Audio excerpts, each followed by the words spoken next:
आदाब, नमस्कार। आप देख रहे हैं INN चैनल। मैं हूं शेख अहमद अली। इस न्यूज़ बुलेटिन में आइए नज़र डालते हैं दिन भर की बड़ी खबरों पर। हैदराबाद में लगातार कई घंटों से ज़ोरदार बारिश हो रही है, जिसके नतीजे में कई नशीबी इलाकों में पानी दाखिल हो गया। पुराने शहर के हसन नगर, शास्त्रीपुरम, तालाब कट्टा, गौस नगर, उस्मान नगर, जलपल्ली, तीगलकुंटा में कई मकानात में बारिश का पानी दाखिल होने की इत्तलात मिली है। टोली चौकी की बेशतर कॉलोनियों में भी बारिश का पानी दाखिल होने की शिकायत मिली है।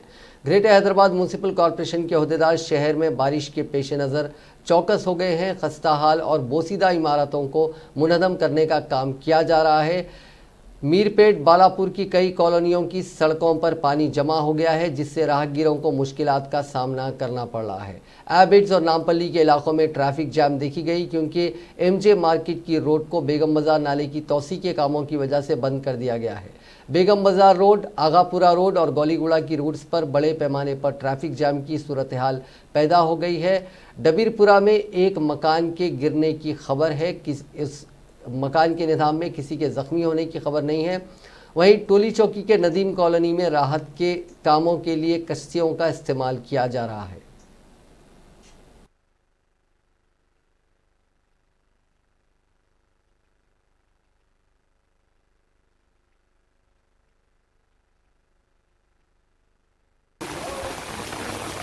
कहाँ है भाई? लड्डू भाई, भाई को पकड़ लूँगा। अगर आप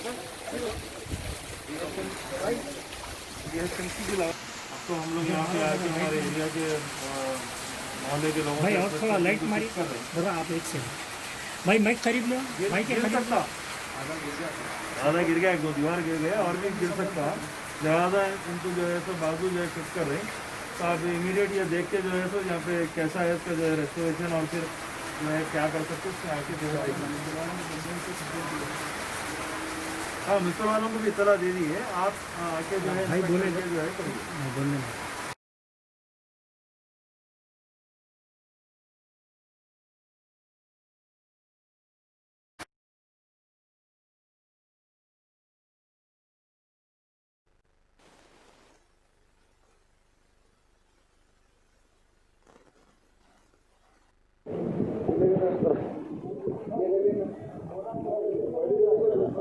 मास्क निकालो, बोलो फरहान भाई की तरह।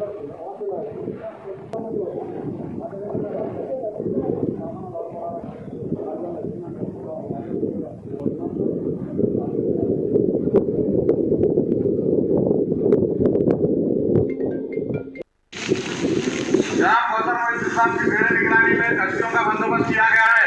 अगर किसी को अपने मकान से निकलना है तो आवाज दे।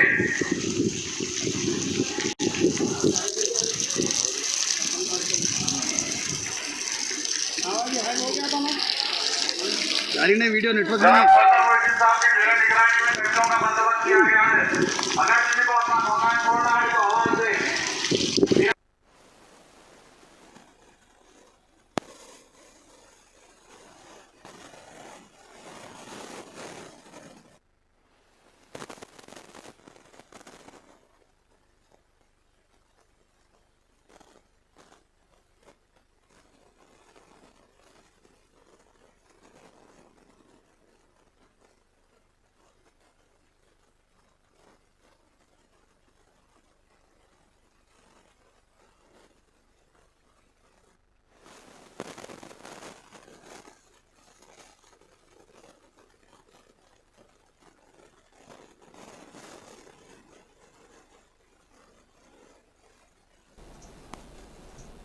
हैदराबाद में जारी बारिश के दौरान धूलपेट इलाके की एक चट्टान खिसककर मकान पर गिर पड़ी। इस हादसे में मकीन के करिश्माती तौर पर महफूज रह गए। अलबत्ता घर की दीवार मुकम्मल तौर पर टूट गई और दीगर सामान को भी नुकसान पहुंचा।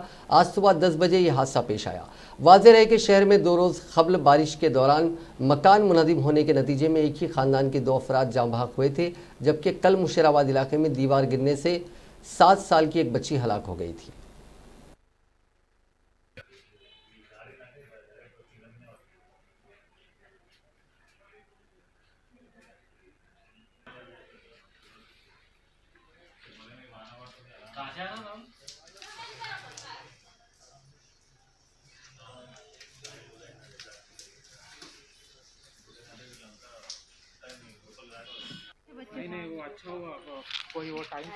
बच्चे सो रही थी तो भाई उठाया, काँप रही थी, बच्चा उठाया तो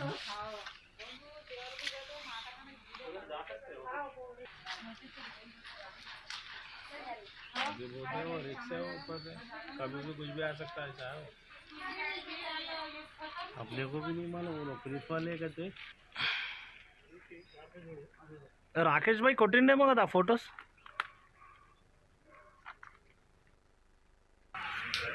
late Narayan Singh, door number जो है ना 13-1-498। सुबह में बारिश के वजह से सब घर जो है ना ठीक था। 10 बजे का टाइम ऊपर से जो है ना 4 पहाड़ जो है, ये एक बड़ा 3 छोटे आके गिरे। मेरा जो है ना चिकन पूरा डैमेज हो गया, पूजा रूम डैमेज हो गया। मैं तेलंगाना गवर्नमेंट सरकार से अपील कर रहे हैं कि इधर के जो भी बस्ती के हैं ये पहाड़ा गिरते रहते, इसका कुछ जो है ना इंतजाम करो, और जो डैमेज हुआ उसका गवर्नमेंट से जो है ना अपील कर रहे हैं कि कुछ मदद करो जो है ना, और आगे ये नहीं होना वही बोलकर कुछ जो है ना पहाड़ों की फेंसिंग किया जाए ताकि जो है ना सुरक्षित रहे। आगे का डर सता रहा है हमको बोल के नहीं, आजू बाजू के पूरे जो है ना लोग। ये फर्स्ट टाइम हुआ ऐसा? ये फर्स्ट टाइम हुआ। 39 साल हो रहे ये मकान लेके, 81 में लिए थे साहब। ये एरिया का नाम क्या है? दिलावरगंज, दूध खाना, मंगलहाट। यहाँ पे कितने साल से रह रहे हैं आप? 39 39 साल से यहाँ पर रह रहे। ये फर्स्ट टाइम हुआ आपके ये साथ? फर्स्ट टाइम हुआ सर। तो अभी आपका डिमांड क्या है? डिमांड कुछ भी नहीं है, गवर्नमेंट जो भी है ये जो है ना पहाड़ों का तेलंगाना गवर्नमेंट से नहीं गिरे जैसा हमारे को कोई फेंसिंग या कुछ बना के दीजिए जाए, ये अपील करती। हाँ बोलो जी। खतरा है, आज उनके घर में हुआ, कल हमारे घर को भी होता। इतने सालों से रह रहे, इसके जिम्मेदार कौन है भैया? पूरे आजू बाजू को सब जगह है धोखा, पूरा लगा हुए टच है घर। हमारे घर में गिरा, किचन में जान लग होते होते बच गया। तेलंगाना की तरफ से कुछ तो मदद करे तो बता देखो, तेलंगाना की तरफ से कुछ भी मदद करो, छोटे छोटे बच्चे रहे। तेलंगाना की बिजली की कंपनियों ट्रांसको और जेनको के सदरनशीन और मैनेजिंग डायरेक्टर प्रभाकर राव ने महकमे बिजली के ओहदेदारों को हिदायत दी है कि वो मोहतात रहें, क्योंकि मुसलसल बारिश के नतीजे में वोल्टेज में इजाफा हो सकता है। उन्होंने तलब और सप्लाई में तफावत पर नज़र रखने की भी हिदायत दी। उन्होंने अपने बयान में कहा कि बिजली की तलब 12,000 मेगावाट से घटकर 4,300 मेगावाट हो गई है। वोल्टेज में इजाफे पर नज़र रखते हुए हाइडल पावर के इंजीनियर्स को मशवरा दिया गया है कि वो हाइडल इलेक्ट्रिसिटी पॉइंट्स से 1500 मेगावाट बिजली की पैदावार के पेश नज़र मोहतात रहें। उन्होंने शहरियों को मशवरा दिया है कि वो बिजली की लाइंस के टूटने या फिर बिजली के पोल्स के गिरने की इत्तला महकमे बिजली को दें। उन्होंने मज़ीद कहा कि लोगों को बिजली की लाइंस और ट्रांसफार्मर्स के पास से गुजरने के दौरान मज़ीद चौकस रहने की ज़रूरत है। उन्होंने कहा कि शहरी बारिश का पानी सेलार में आने पर फौरी तौर पर अपार्टमेंट के कॉम्प्लेक्स की बिजली की सप्लाई को मुनक़ते कर दें।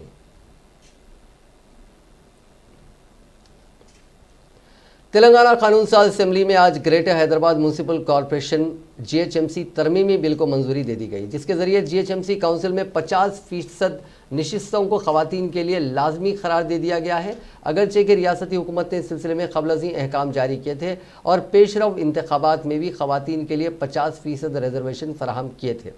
ताहम नए बिल के जरिए इसको कानूनी हैसियत दी गई है। इस बिल में 4 दीगर तरमीमात भी की गई हैं, जिसमें GHMC के बजट के 10% हिस्से को सरसब्जी और शादाबी के लिए अलॉट किया गया है। रियासती असम्बली में इस बिल को पेश करते हुए रियासती वज़ीर बल्दी नज़्म व नस्क KT रामाराव ने कहा कि GHMC काउंसिल में ख़वातीन को 50% रिजर्वेशन पर अमलावरी की जारी रहेगी, क्योंकि इसका वादा वज़ीर आला चंद्रशेखर राव ने इंतखाबात के दौरान किया था। उन्होंने निशानदेही की कि तेलंगाना पंचायत राज एक्ट, म्यूनसिपल एक्ट और GHMC एक्ट में तरमीमात के जरिए तमाम इदारे जात मकामी में ख़वातीन को 50% रिजर्वेशन फराहम करने वाली पहली रियासत तेलंगाना बन गई है। उन्होंने कहा कि रियासती हुकूमत ने पहले ही इसमें पहल की है। हालांकि मरकज़ की जानिब से रियासतों से दफ़ा 243 आर्टिकल 243T के मुताबिक तमाम कानूनसाज इदारों में ख़वातीन के लिए 50% रिजर्वेशन की फराहमी के लिए राय मांगी गई है। उन्होंने कहा कि एक और तरमीम के ज़रिए GHMC के बजट के 10% को ग्रीन बजट के लिए मख्तस किया गया है, जैसा कि रियासत की तमाम मजालिस मकामी में किया गया। उन्होंने कहा कि GHMC का ग्रीन बजट सिर्फ 2.5% ही था, ताहम अब ये बजट 10% हो गया।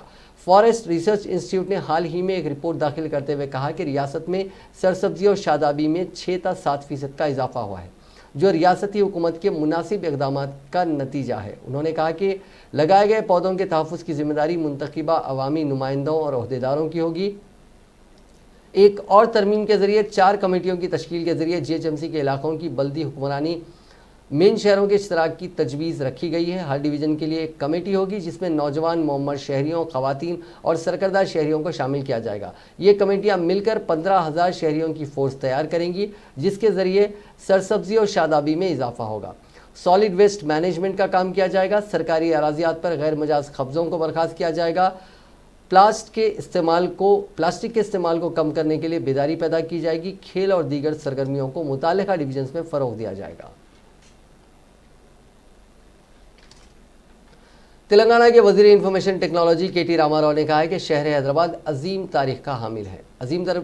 हैदराबाद की तेज़ी से तरक्की हो रही है।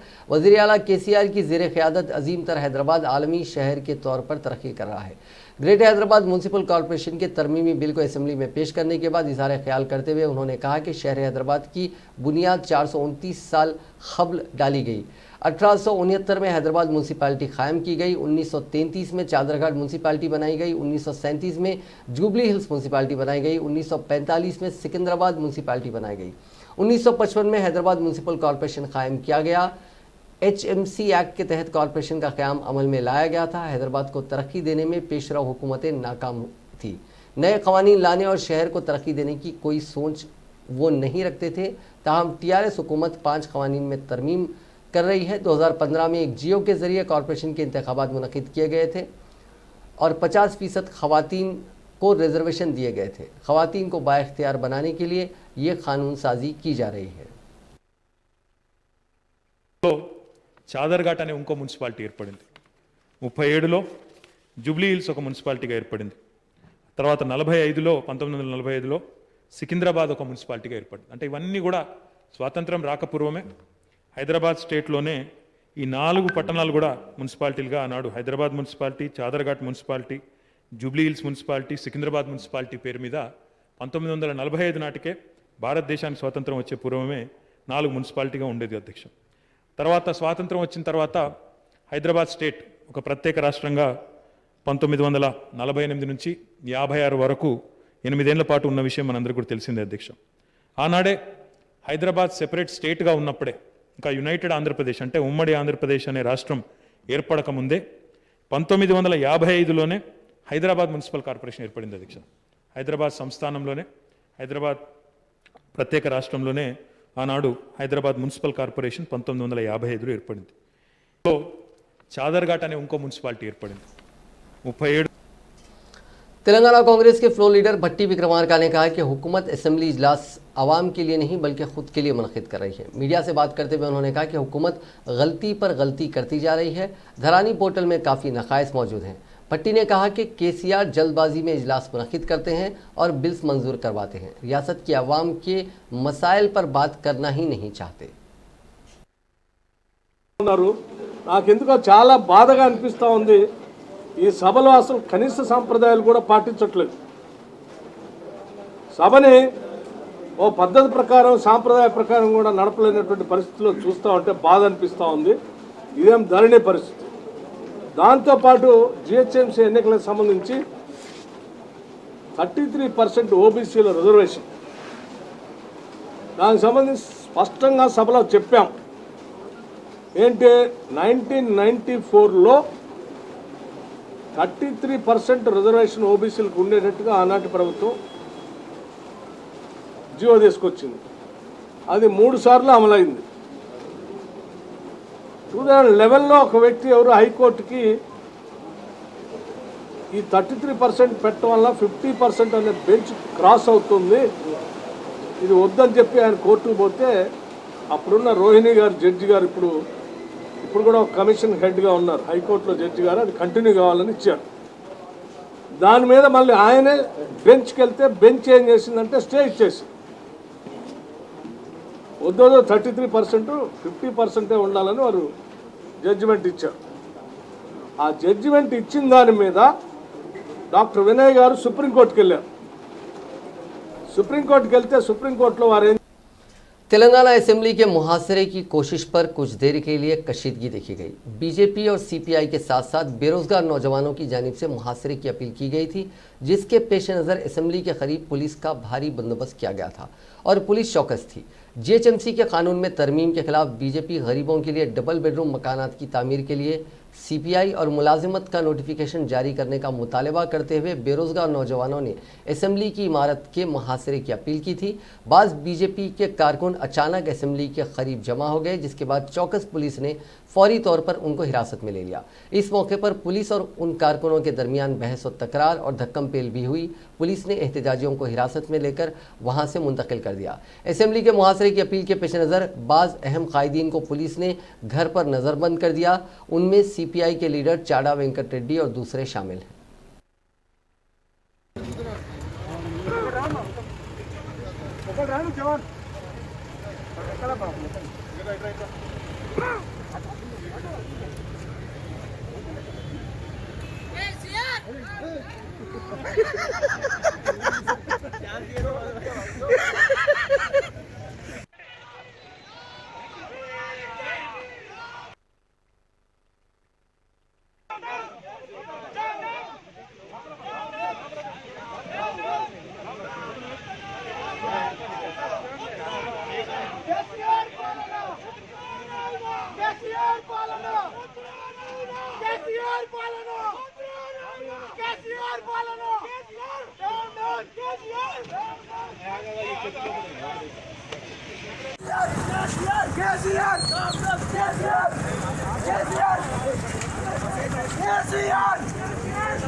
तेलंगाना कांग्रेस उमूर के इंचार्ज मरिकम टैगोर, टीपीसीसी के सदर उत्तम कुमार रेड्डी, एआईसीसी के सेक्रेटरी बोसराजू, संपत कुमार और यूथ कांग्रेस के सदर अनिल कुमार, एनएसयूआई के सदर बालामुरी वेंकट, अकलेती सेल के सदर शेख अब्दुल्ला सोहेल, एससी सेल के सदर प्रीतम ने पार्टी के 68 कायदीन के साथ इंदिरा भवन में मुलाकात की, जिन्होंने हाल ही में मुल्क और रियासत में खवातीन पर अस्मत दरी हमलों और हलाकतों के खिलाफ एहतजाज करते हुए वजीर दाखिला महमूद अली की क़यामगाह का घेराव किया। इस मौके पर पीसीसी सदर उत्तम कुमार रेड्डी ने खिताब करते हुए कहा कि अवामी मसाइल पर हमारी लड़ाई रुकने वाली नहीं है, इसके लिए किसी से डरने की ज़रूरत नहीं है। रियासत का कोई भी ओहदेदार अवाम के लिए काम नहीं कर रहा है। पुलिस ये भूल गई है कि वो भी मुलाजिम है। रियासत में आईपीएस नहीं केपीएस यानी कलवा कुंटला पुलिस सैन्यम में तब्दील हो गए हैं। अपोजिशन की हैसियत से अवामी मसाइल पर मुस्तकिल जद्दोजहद की जाएगी, इसमें कोई समझौता नहीं किया जाएगा। उत्तम कुमार रेड्डी ने पार्टी के कायदीन और कारकुनों को यकीन दिलाया कि हम आपके साथ हैं। जब इंदिरा गांधी की शिकस्त हुई थी, यूथ कांग्रेस ने मुल्क भर में जद्दोजहद की थी और कांग्रेस को इख्तियार में वापस लाया था। हमारी जद्दोजहद आवाम के लिए है। हमें मसाइल को हल करने में सबसे बढ़ चढ़कर अवामी मसाइल पर लड़ाई में हमें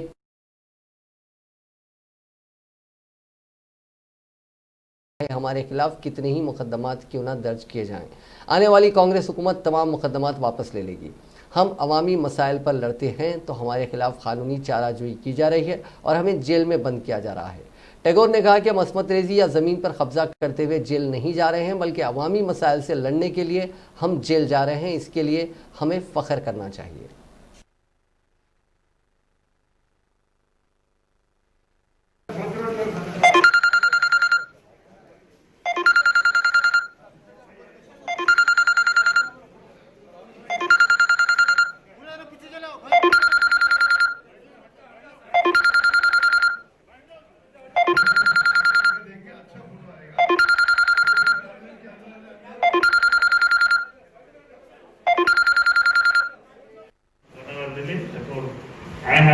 things, then I have to take back. Unfortunately, I don't have any much to speak, but I can say to you that this is the beginning, and I want to recognize all the 68 people that your contribution is much needed, and you are a beginning now. And I will not promise you anything. I will not promise you anything. Nothing is going to be promised, because Congress Party is a party which symbolizes sacrifice and service. And our service. చేయడానికి కాంగ్రెస్ పార్టీగా ఈ దళిత మహిళలకు అండగా నిలబడవలసినటువంటి అవసరం ఉంది. మహిళల మీద అత్యాచారాలు పెరుగుతున్నాయి కనుక ఏదో ఒక రకంగా ప్రభుత్వ అటెన్షన్ అట్రాక్ట్ చేయాలని చెప్పి పిసిసి ప్రెసిడెంట్ గారు, ఆదిత్య గారు డిసిషన్ చేసిన ఈ పేరు అందరూ కూడా మీరు స్పెషల్ ఆర్గనైజేషన్స్ వీడియో కాన్ఫరెన్స్ నుంచి మానిటర్ గారు ఆ స్పిరిట్ నుంచి మీరు యాక్టివ్గా ముందుకు పోవాలి, తప్పనిసరి పరిస్థితిలో ఉన్నామని చెప్పారు. వల్లనే మీరు అందరూ వచ్చిన तेलंगाना पीसीसी के सदर उत्तम कुमार रेड्डी ने बारिश से तबाह होने वाली फसलों पर मुआवजा अदा करने का हुकूमत से मुतालबा किया। जूम ऐप पर प्रेस कॉन्फ्रेंस से खिताब करते हुए उन्होंने कहा कि रियासत में पिछले कुछ दिनों से मूसलाधार बारिश हो रही है। शदीद बारिश से फसलें बुरी तरह तबाह हुई हैं। शदीद बारिश से धान, मकई और कपास की फसलें मुतासिर हुई हैं। हुकूमत ने तेलंगाना में एक बार भी किसानों को होने वाले नुकसानात का अंदाज़ा लगाते हुए उसका मुआवजा अदा नहीं किया है। हुकूमत का कहना है कि वो मकई की खरीदी नहीं करेगी, जिससे मकई के किसानों को काफ़ी नुकसान होगा। हुकूमत को मकई की फसलों को अक़ल तरीन कीमतें अदा करते हुए ख़रीदना चाहिए और किसानों की मदद करनी चाहिए।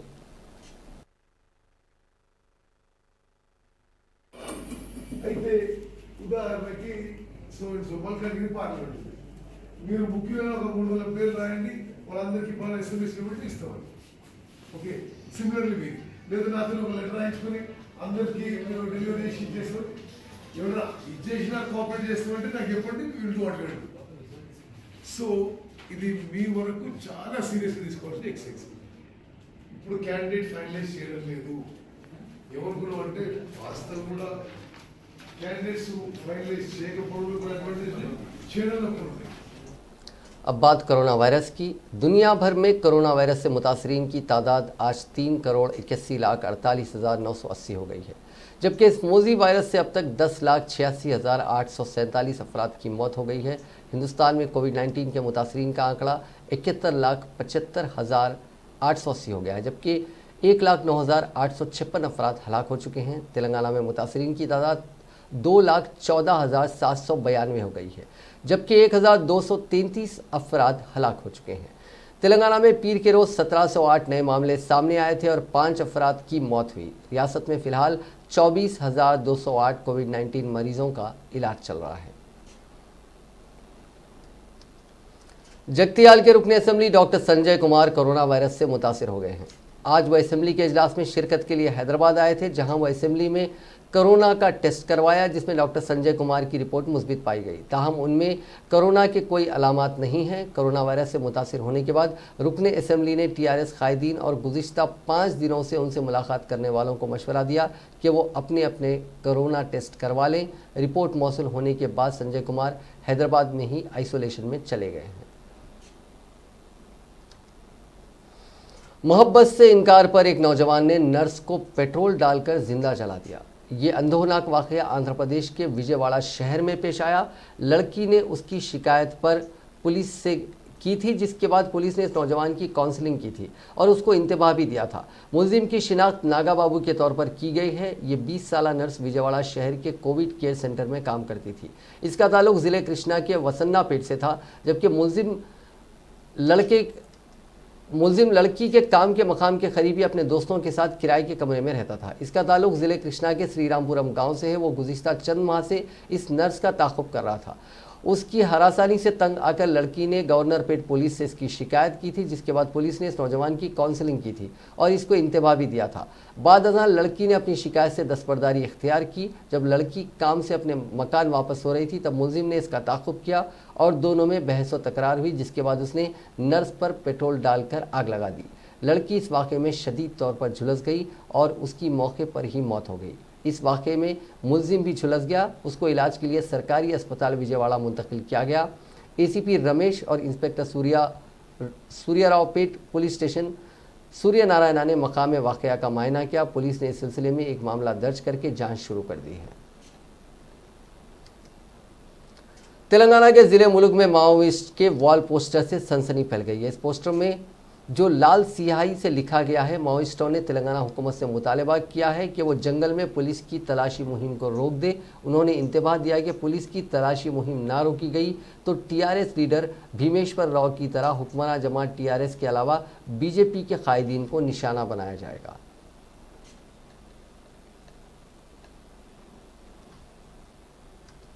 मध्य प्रदेश के जबलपुर में मामूली सड़क हादसे के बाद एक ऑटो ड्राइवर की बेदर्दी से मारपीट की वीडियो सोशल मीडिया पर वायरल हो गई। मुलजिमान ने सिर्फ ड्राइवर की ही पिटाई नहीं की, बल्कि जो लोग उसे बचाने के लिए आ गए उन्हें भी गालियां और धमकियां देकर भगा दिया। ये वाकया उधारताल थाना इलाके शोभापुर में पेश आया।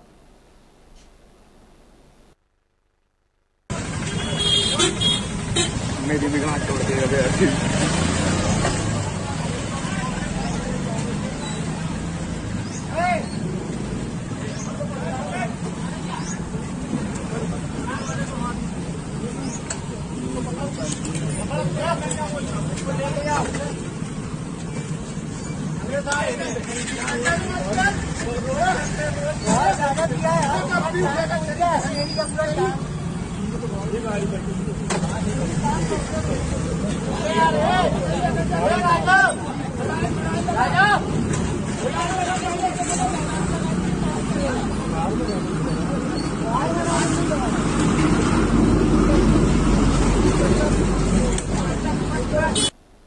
जादू टोने के इलाज के नाम पर 15 साल लड़की का जिनसी इस्तेसाल करने वाले ढोंगी बाबा की खवातीन ने पिटाई कर दी। ये वाकया निजामाबाद में पेश आया। इस बाबा ने किसी से शिकायत करने पर लड़की को संगीन नतायज की धमकी दी थी।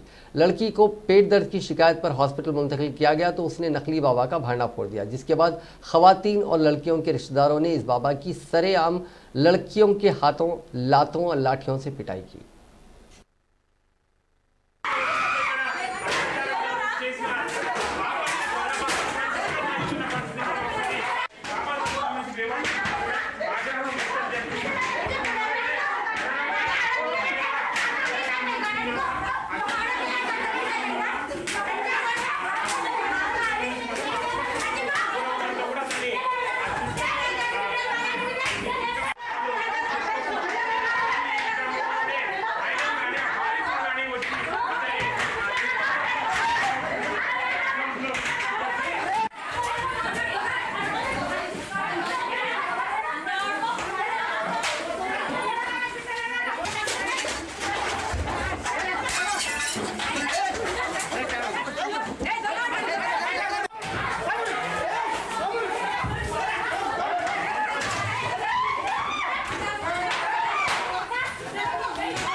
हाथी की पीठ पर बैठकर योगा करने की कोशिश के दौरान योगा गुरु बाबा रामदेव नीचे गिर गए। जराये के मुताबिक उन्हें मामूली चोट भी आई है। बाबा रामदेव का ये वीडियो सोशल मीडिया पर काफ़ी वायरल हो रहा है।